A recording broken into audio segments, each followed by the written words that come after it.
We're here today because in November of last year, in conjunction with the Ontario Chiefs of Police Association, we conducted the Lock It or Lose It campaign. In 55 Division, we have a problem with theft from motor vehicles. In regards to this campaign and the problem of theft from motor vehicles, we started Project Garmin. We spent most of the month of November and December investigating theft from motor vehicles, and we were able to arrest 13 individuals committing these acts.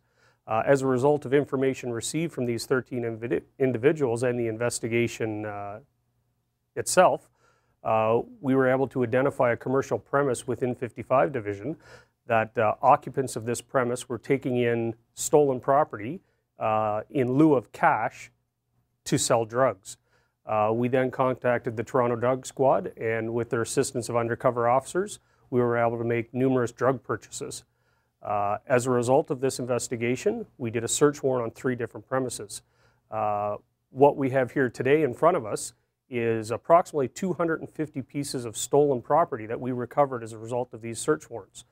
We are asking members of the public to look at this property, see if they can identify any of the properties as theirs. We have a problem with people reporting thefts from motor vehicles. A lot of times they see their vehicle's been broken into, the property to them is too small, so they don't bother reporting it to the police. So the problem we end up with is we have hundreds of bits of property, most of which should be able to be identified, but we have no reports to associate them with. What we're asking people to do in regards to this investigation and any future investigations, please report any thefts you have to the Toronto Police Service or your local jurisdiction. We can't see a problem if we don't hear about it. In particular, when you report it, we need good descriptions of the property that is stolen. We need serial numbers, photographs, anything that will help us identify your product.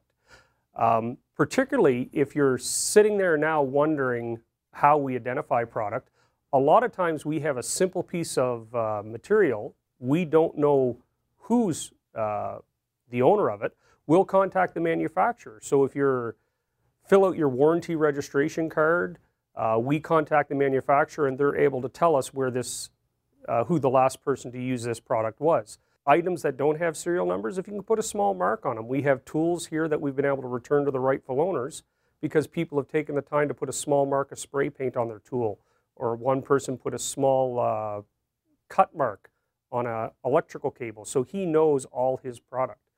Stuff like that is very effective to the police service. But again, if you don't report the crime, we don't know what's happened. And finally, I'd like to remind the public, try not to be a victim. When you park your vehicle, always make sure it's locked. If you have an alarm, always make sure the alarm is on. Always try to park in a well-lit area. Always try to park in an area that's frequented by numerous people. People who prey on breaking into motor vehicles, they will look for cars that are parked all by themselves. They'll look for cars that are unlocked. They will look for cars that are in areas where it's easy to break in.